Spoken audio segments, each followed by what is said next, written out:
சூரியன். சந்திரா சந்திரா இனிமே உன் லைஃப்ல இல்லை. அது நீ அக்செப்ட் பண்ணிக்கோ. லைஃப்ல கொஞ்சமாச்சும் மூவ் ஆன் பண்ண.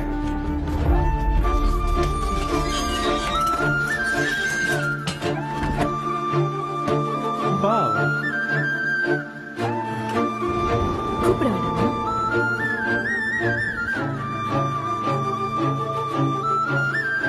நீ வாழ்ந்த வாழ்க்கையில ஒரு வருஷமும் நீ வாழ போற வாழ்க்கையில ஒரு வருஷமும் என்னால கொடுக்க முடியும்.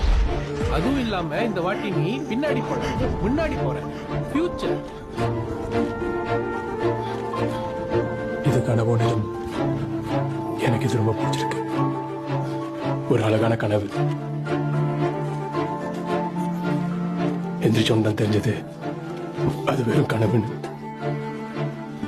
உங்களை எனக்கு பிடிக்கும் சந்திரா. ஏன்னு தெரியும், மறக்க முடியாத அளவுக்கு. இதை நீ படிச்சனா நான் நினைச்ச மாதிரி இந்த கனவு தொடருதுன்னு அர்த்தம். உன் மேல வச்ச காதல் உண்மை.